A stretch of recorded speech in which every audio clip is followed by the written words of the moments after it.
ৰূপহী হাতৰ হালপাৰা বনগাঁৱত গৌৰৱ কঢ়িয়াই আনিলে 4 শিশু খেলুৱৈয়ে।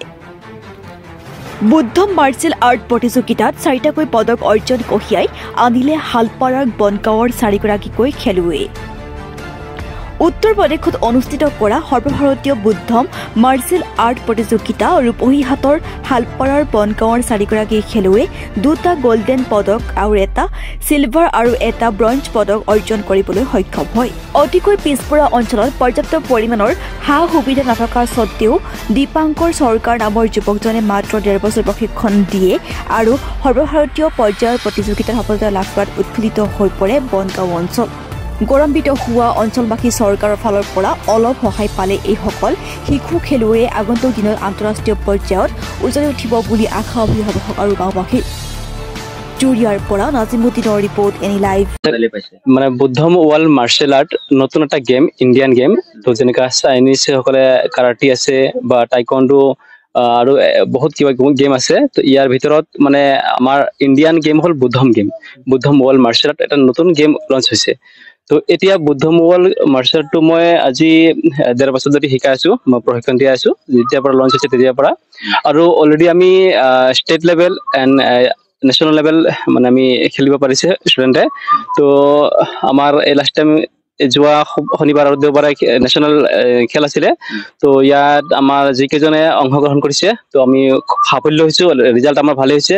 আমাৰ যিকেইজনে খেলিছে গ'ল্ড জিকিছে, চিলভাৰ জিকিছে, মানে বেছিকেইটা গ'ল্ড আৰু। তো আমি এনেকা জয় হৈছো আৰু। খেলটো উত্তৰ প্ৰদেশত হৈছিলে আৰু যোনটো এৰিয়াটোৰ নাম আছিলে এই ডিষ্ট্ৰিক্টটো আছিল লখিমপুৰ খেৰি ডিষ্ট্ৰিক্ট, আৰু যোনটো এৰিয়াত আছিলে পালিয়াকৰণ। গোটেই ভাৰতবৰ্ষৰ সকলো ৰাজ্যই ইয়াত হয় হয়, ভাৰতবৰ্ষৰ সকলো ৰাজ্যৰ প্ৰায় শতাংশ ৰাজ্যৰ মানে ষ্টুডেণ্ট ইয়াত অংশগ্ৰহণ কৰিছে আৰু খুব ধুনীয়া খেল হৈছে। আৰু আমি ভালকে আমাৰ ষ্টুডেণ্টকেইটা ভালকে খেলিব পাৰিছে। তো তাৰ কাৰণে আমি বহুত মানে আনন্দিত হৈছো আৰু। হয়, কিমান দিনৰ পৰা আপোনাৰ ইয়াত প্ৰশিক্ষণ? এইটো 1.5 বছৰ হৈ গ'ল। 1.5 বছৰ ধৰি আমি ইয়াত প্ৰশিক্ষণ চলি আছে। এইবাৰ প্ৰথমবাৰ তেওঁলোকে আপোনাৰ এনেকে নেশ্যনেল ৰাষ্ট্ৰীয় পৰ্যায়ত তেওঁলোকে? হয়, এইবাৰ প্ৰথমবাৰ ৰাষ্ট্ৰীয় পৰ্যায়লৈ খেলিব পাৰিছে। ইয়াৰ আগতে ষ্টেট লেভেল খেলা হৈছে আৰু ষ্টেট লেভেল ৰিজাল্টটো ভালেই হৈছিলে। ৰিজাল্ট ষ্টেট লেভেল খেলিছে আৰু।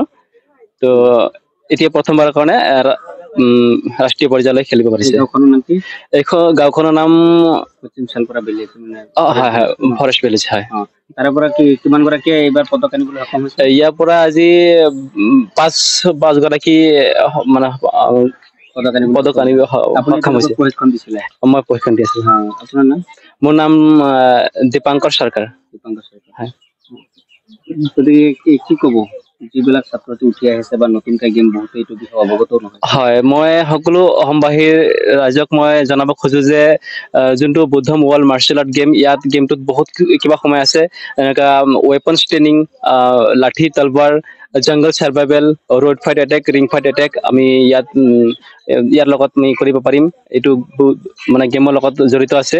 তো সকলো অসমবাসী ৰাইজে অকমান আগবাঢ়ি আহিব লাগে। এইটো গেমৰ প্ৰতি অকমান সজাগ হ'ব লাগে, গুৰুত্ব দিব লাগে।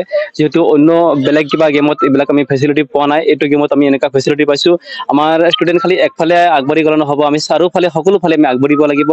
আৰু ইয়াৰ লগত যোনটো বুদ্ধম ৱৰ্ল্ড মাৰ্চেল আৰ্ট, মানে ইতিমধ্যে গম পাইছে যোনটো বুদ্ধদেৱ তাৰ সংগতি ৰাখি যোনটো গেমটো ওলোৱা হৈছে।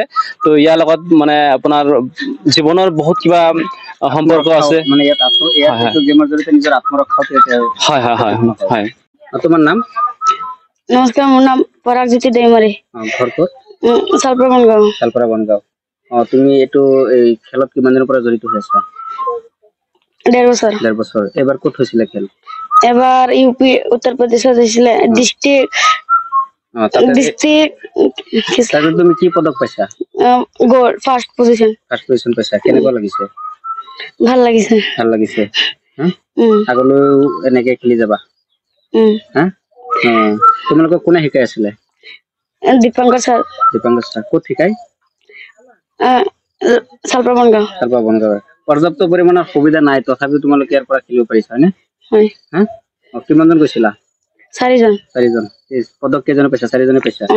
ভাল লাগিছে ন? তোমালোক সকলোকৈ একেখন গাঁৱৰে? কি কলা গাঁওখনৰ নাম? সালপাৰা বনগাঁও। শালপাৰা বনগাঁও। নাম কি? সালপাৰা বনগাঁও। ইয়াত কি কি কি খেল চলি আছিল এতিয়া? ইয়াতে আমাৰ টাইকাণ্ডো মাৰ্শাল আৰ্টছৰ গেম চলি আছে। আপোনালোকৰ ল'ৰা ছোৱালী ইয়াত অংশগ্ৰহণ কৰিছিলে? হয় হয় হয়। ক'ত হৈছিলে খেল?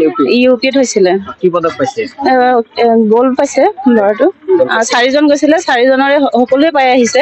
2জন গ'ল্ড পাইছে, চিলভাৰ আৰু ব্ৰঞ্জ পাইছে। হয়, ভাল লাগিছে?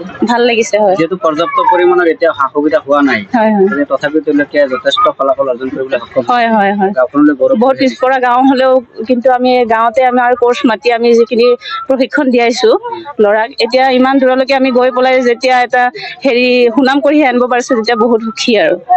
হয় হয়, ভাল লাগিছে। চৰকাৰক কি আহ্বান জনাব? কিছুমান আপোনালোকৰ অঞ্চলতো হয় হয়, বহুত অসুবিধা আমাৰ ইয়াতে। তো আমাৰ ল'ৰা ছোৱালী কেইটা মানে বহুত কষ্টত শিকি আছে। তো ইয়াতে চৰকাৰৰ ফালৰ পৰা কিবা এটা সুবিধা যদি দিয়ে, ট্ৰেইনিঙৰ কাৰণে যদি এখন ঘৰ ভালকে বনাই দিয়ে, তেতিয়া ভাল পাম আৰু। হয় হয়।